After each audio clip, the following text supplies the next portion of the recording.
You're the most humble general I've ever seen. And you're our favorite, by the way. Well, I shouldn't ask how many generals you have. No, but you have a ton, a whole list. Yeah, It's like you're an Santa's army of list. one. We know Yeah. all of it. So tell us about the event, or not the event, but the foundation. It's Okay. a Special Operations Warrior Foundation. Correct. Tell us a little bit about it. Okay. It was started April 24th, 1980, in the aftermath of the failed rescue attempt of 52 Americans held in Tehran. That rescue attempt ended in disaster and tragedy at a place called Desert One, which is a refueling site in the middle of the desert en route, to rescue those 52 Americans.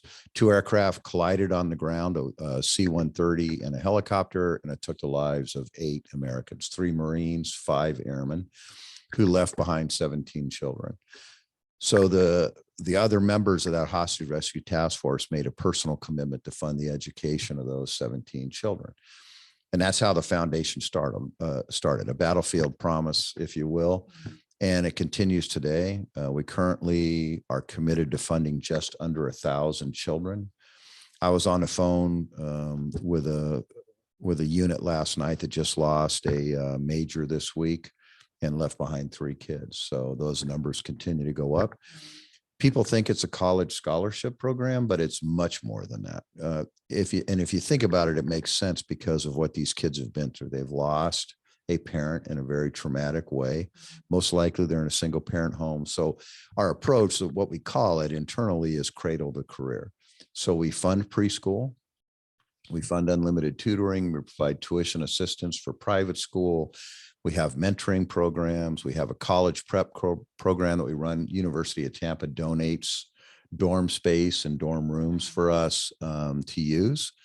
And it's all about financial management, study skills, things you should consider for picking a major in a school, how to write your essay, and a lot of team building. And a really cool thing about it is the mentors for that program are graduates. So they are kids that have had, obviously a very similar life experience. We fund whatever post-secondary education they decide. We have a young lady who wanted to be a firefighter. So all she wanted to do was go through all those courses to be a firefighter. And she's a firefighter in Pinehurst, North Carolina. We have others that go to Ivy League schools, and we put no restrictions on that. We want them to pursue their dreams and reach their full potential. We fund study abroad. We think that's an important life experience for the kids. And we're big on internships. We really want them to do internships. I have 3 sons, and internships were key for them. And, we have a program for children, specifically for children with disabilities. And I'm very, very proud of that program. We have about 40 kids in there. Some will never go to college, but some will. And we're committed to them with the same amount of resources that are kids that are in what I would call our traditional education pipeline. I didn't realize you had that special section. Yeah. I feel like when we chatted, I guess I kind of assumed like the normal traditional pattern, but that's great that there's like a special needs. Well, and it's very flexible, and I'm the approval authority for what we do. And I'll give you an example. We had a young man who's severely autistic. When COVID hit, they shut down the schools, and change was very difficult for him, I'm not obviously have a medical background there, but my understanding is that autistic children struggle with change, right? So his mother called us and was, really struggling with what to do. And our counselors together with her came up with a plan. So we turned her basement into his classroom. We replicated his classroom in the basement. Wow. We put desks in there. We painted it. We put everything in there. And then we paid for a tutor to come in and teach him in his basement. So she sent us a picture of him with his backpack on going out the front door. And then he walks around and goes into the basement, and he goes to school. How creative too. Right. So that's beautiful. our flexibility. I think that's a good example of our flexibility. It's whatever they need, right? It's not traditional. Well, we'll only fund this, we'll only fund that. No, the board has given me authority to meet each need specifically. So I'm really fired up about that. And our graduation rates, our college attendance rates are at least 15% above the national average. And when you think about that, these are kids that have suffered a traumatic event. they're likely in a single parent home. For them to, have that level of success, I believe validates this cradle to career approach we have for the kids. And then last thing I'll add is or two last things, if you don't mind. In 2020, we expanded our eligibility from just special operations personnel, the children of special operations personnel lost in the line of duty, to the children of all Medal of Honor recipients, not just special ops, but living and deceased Medal of Honor recipients. We're currently at 43 kids there. And we do provide immediate financial support to severely wounded, ill, or injured special ops personnel. So we'll overnight them a $5K check. And then recently we've been doing an iPad because of COVID, so they can communicate with their families from the hospital. So that's us. And I'm proud to be a part of it. I've been doing it for 3.5 years, and it's pretty easy to come to work every day. Yeah, I'm sure. No, that is amazing. And I look forward to the event and hearing, are you going to have like speakers? Yeah, General Stan McChrystal is going to be there. I was just on the phone with him before I walked up here. And I struggled with he said, "Don't call me sir, call me Stan," which was an unnatural act. So, I said, I'll try. I'll say it real slow. But he's a great guy. He really influenced my life as a leader. I was very fortunate to serve under him, and, the whole host of them, Admiral Bill McCraven, General Tony Thomas, General Ken Tovell, many of them that really helped me develop as a leader in the military, and it's made me a better person for sure. So I'm really happy that he's coming down, and I think you'll really enjoy hearing him speak. So you have a very untraditional background on how you got to where you are today. I want you to share with the listeners your background, because I just think it's amazing, and inspirational, really, very inspirational. Right? Yeah. Well, so I joined the Marines. So I started out as a Marine. Wait, but before that, you dropped out of high school. I did. Yeah, I was dropped out of high school. I was living in a foster home, a very loving family that actually their son was killed in a motorcycle accident, was my classmate in high school. And they took me in, and they, the Williams family, and I'm still in contact with Doris Williams, and she took great care of me.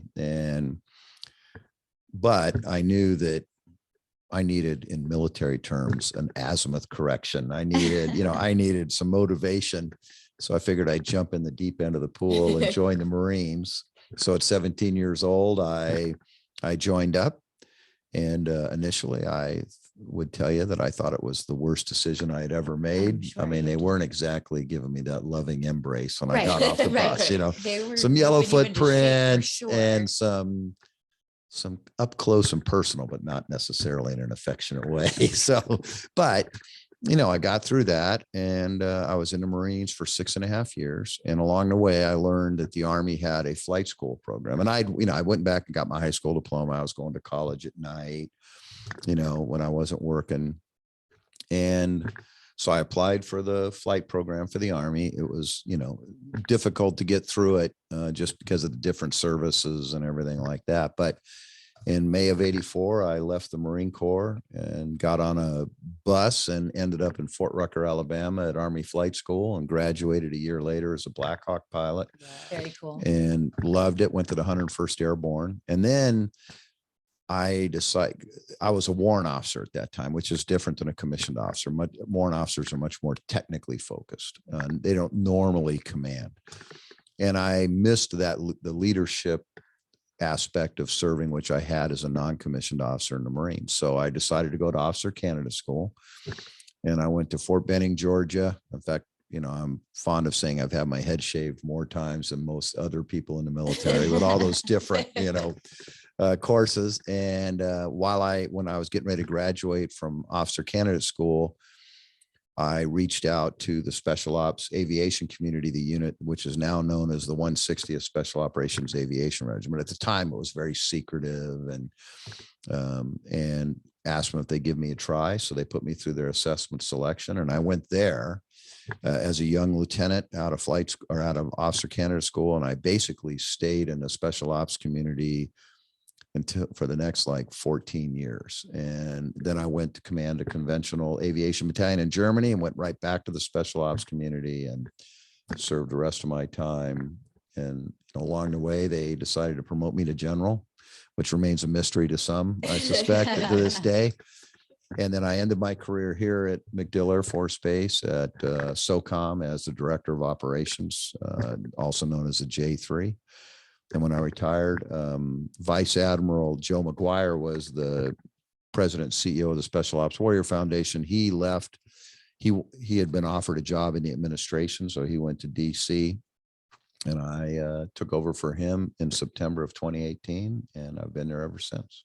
Wow. I feel like you're just a natural born leader. Like, do you feel like that's something that is innate within you, or that you've learned throughout your upbringing? Definitely learned. I mean, I think there's people that probably would disagree with this, but I believe that leadership is a learned experience, and you're never done learning.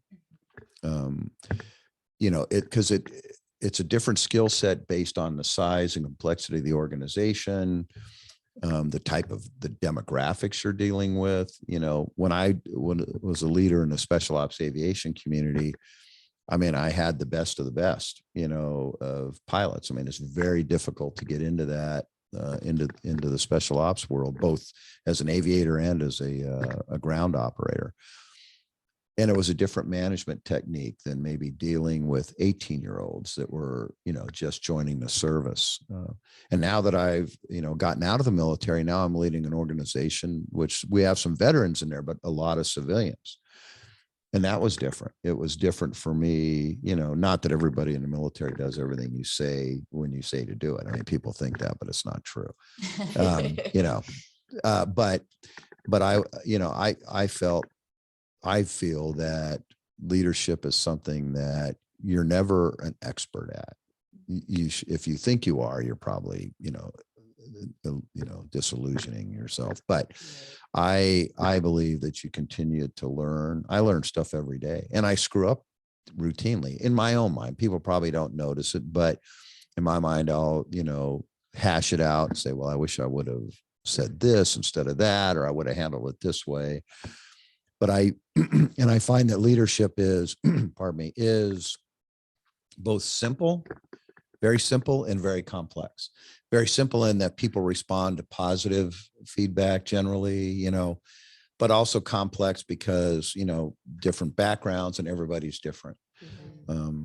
But it's been the most rewarding thing that I've done in my service. I mean, I love flying, don't get me wrong. I'm a stick wiggler at heart there, but leading and having a positive impact on those that you serve with is by far the most rewarding thing in my professional life. Obviously, being a husband and a parent is on a personal side. Yeah. Is there any leadership, like recommendations or like examples of something that you could share? I know earlier you said, well, I could tell you what not to do as a leader. Yeah, I can expert on what not to do. Give us some tips on leadership. Well, I think a couple things, some principles, I guess, first I would start out with. I think it's very important to remain humble. I've seen leaders that get very full of themselves, people that get very full of themselves. And, I'm not saying that I don't have an ego, but I believe that humility is a very important aspect of leadership. I think consistency is very important. I don't know if you've ever had a boss where you didn't know what you were going to get when you walked in the door. Yeah. You're like, you think it's something just minor and it'll be no problem. And, he or she explodes. And then you got something that you think's catastrophic, and they're, based on their mood, they're like, not a problem. I believe that, being consistent as a leader is very, very important. I would also say some techniques, going from principles to techniques. Whenever I'm recognizing someone in the military, I had the opportunity to promote and retire, hundreds of people. And I always ask them to bring their family with them, right? No matter what, how old we get, how successful we are, we always want our parents to be proud of us. We always want our kids to be proud of us. And it's important, and especially in the military, that we recognize, publicly recognize the role of family. you know, and their support of their service member. But so, and that applies to the civilian world too. I mean, if you know, if someone in your office is getting promoted or getting an award, you know, I think it's great to have the family there. I think, you know, that person may not say it out loud, but I know he or she appreciates that. I like that. I never thought of that like from a business standpoint, right? Just taking military out of it. I never thought of doing a public promotion, right? It's always in front of your work family, but not your family. Right. And just, I think a good way to view it is think about how you would feel. Would you want your husband and your kids there when you get promoted? You know, my family was always there when I got promoted. So I believe in that. I'm also a big believer, and I got, you know, I have to give credit where credit is due. Stan McChrystal really practiced this, and I've always followed suit since I was serving under him, is personal notes. So a handwritten note, you know, it's one thing to send an email. It's something else to send a handwritten note.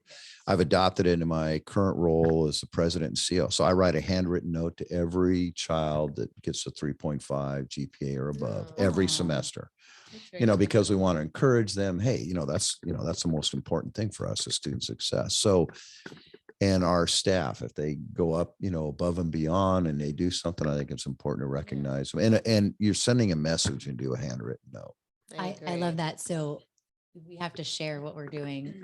So we're doing this new, I don't know, you could call it marketing or whatever, but we're kind of taking that on and having like personal notes, sending them out for all of our candidates that we place. Right. Candidate experience thing. Right. It's just more of that personal touch. Like yes. you said, like that is showing that you care a little bit more than just like sending an email. Right. Right. You know, making that. Yeah. And, you know, people tend to text, you know, my oldest son, who probably, I hope he doesn't listen to this podcast. He was in middle school. He dated a girl and broke up with a girl all over text. I never even saw her. So I don't even know if, you know, I don't know what it was. They just had like a texting relationship. Yes. I mean, you know, and I mean, I was like, is that a relationship? Is that, you know, so I believe that personal touch is very important. The last thing, and it doesn't apply to everyone, but if you're in a large, complex organization, you know, when I was commanding the 160th Special Ops Aviation Regiment, we had about 3,000 people. They're geographically separated across the United States. I had units in Fort Lewis, Washington. I had units in Savannah, Georgia. My headquarters and a couple of units were in Fort Campbell, Kentucky, just north of Nashville. And then we were in Iraq and Syria constantly, or Iraq, Syria, Afghanistan during that time, with about a third of our force was deployed. And then we were in South America. We were all over the world. So how do you get your intent and your vision for the organization through all those layers of bureaucracy, right? I mean, you know, there was multiple layers.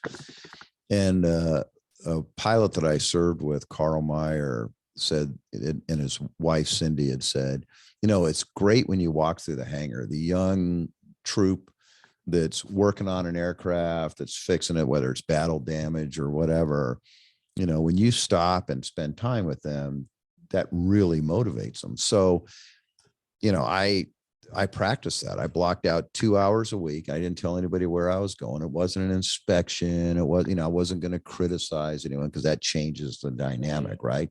If you go in, why do you have so many paper clips? And why are your Post-it notes not organized? You know, it's not about that. It's about talking to people, finding out ways you can help and what their issues are, and then talking to them about their personal life. Does your wife like living in, you know, Clarksville, Tennessee? You know, some do, some don't. So, and they really appreciated that. And I've always done that. Even today, I mean, we've only got, you know, 18 people in the foundation, but I get a cup of coffee and I walk around and talk to everybody every day and just touch base. Yeah. So those are some things that I think have been very helpful for me as a leader. Yeah.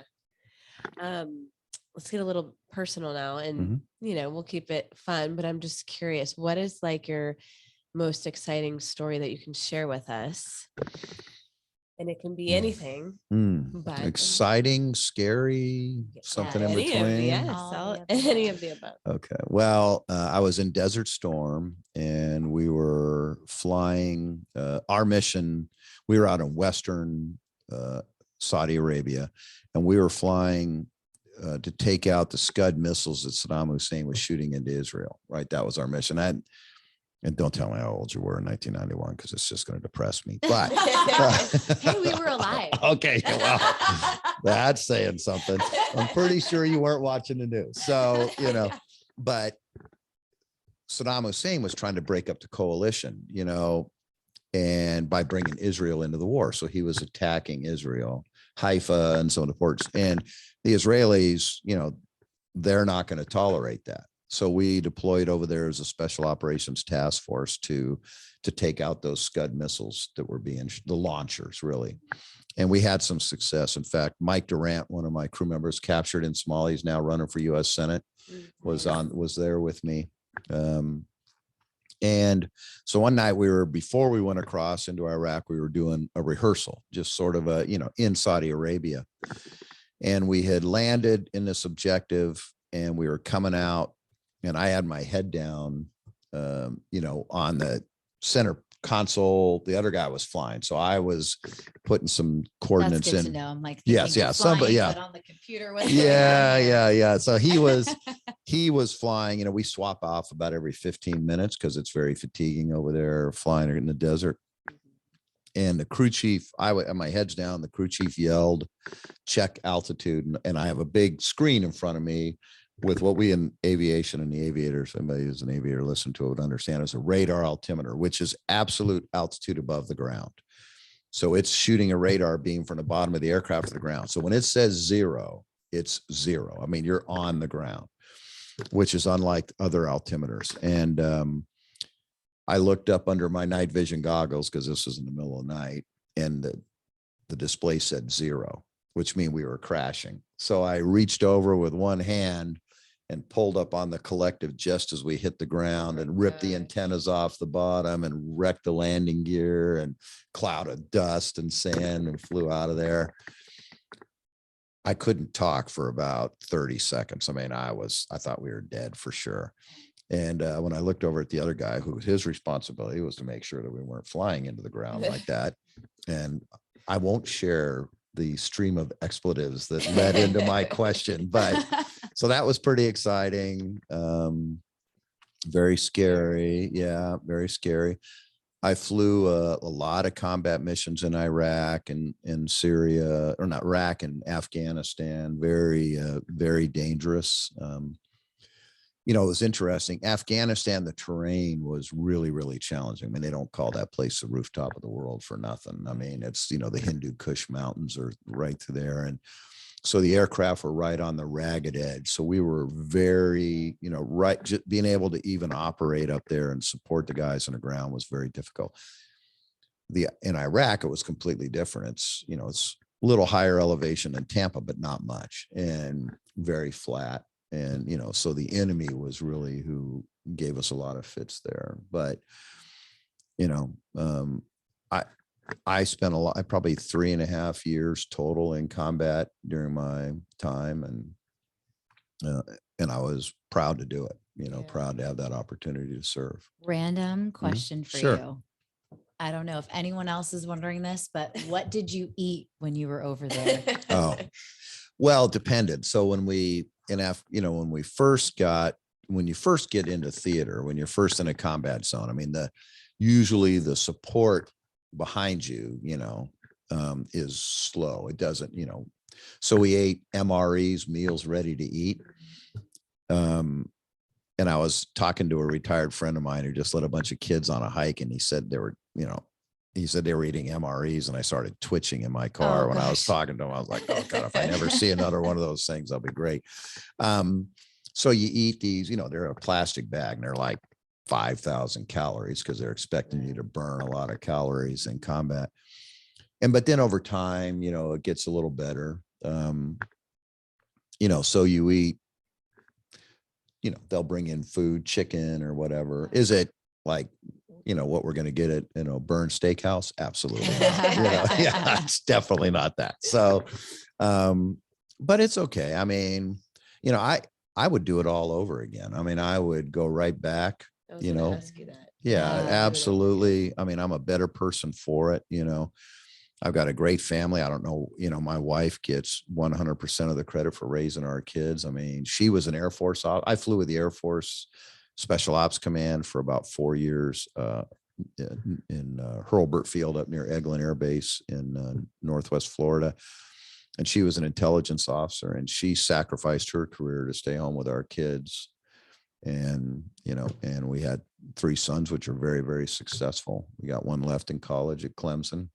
And she gets 100% of the credit for that. Aw. She said, "You go off and play Captain America, GI Joe, whatever you're doing. I got this." So is that how y'all met?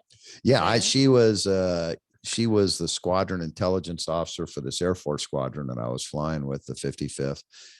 My version is that she latched on to the only Army pilot in sight. She has a slightly different I'm sure. recollection of how it went. A lot of groveling on my part and all that kind of Oh, stuff. I but like that. I can't wait to hear her side Yeah, we'll have to at the ask her. event. you're Yeah. actually not allowed to talk to her. So. No, that's how we met. And then I got stationed in Virginia, and then she got stationed there. But then what we saw is it was just with both of us serving, and I was in Bosnia going after a bunch of war criminals. Then that was sort of the flavor of the time. That was the only mission we could get. It was like, should have been 2 cops and a box of donuts, but it was all of us over there doing it, and she decided, hey, our kids aren't getting the attention they need. So she resigned her commission and stayed home. And then she ultimately went back and got her master's degree in education and taught high school math up in North Carolina, and then taught at Monroe, and she's a tutor now. Lucky kids to get her as a teacher. Yes, she actually Yeah, was right? my youngest son's teacher, which I was Oh, always really? curious. So do you call her mom? You call her Mrs. Hutmacher? He said, "Oh, I don't call her anything. I try to Yes, s- ma'am. Yes, exactly. ma'am. We all call her yes, ma'am. So Well, thank you so much, Clay. It's been such a pleasure to have you here. I love every time that we talk, it's like your energy and your just passion is, I love. You have a great energy. So well, thank you so much. I appreciate you guys having me. I know it's been a long time coming, trying to adjust schedules, but know. I really appreciate it. And I'm also grateful you guys are going to join us at Palma Sia here in about a month. Yeah, we're looking Yes. forward to it. We'll put all the details in the show notes for how to get tickets and Yep, absolutely. when it is, where it is for everyone, so they can join too. Okay, sounds Yeah, great. And how they can donate or get involved. Or Sure. Yeah. Specialops.org is our website, and it's pretty intuitive. Awesome. Nice. Well, thank you so Thank much. you, Clay. Thank you. I'm so glad Thanks. you were here in Thanks. person. Well, I appreciate it.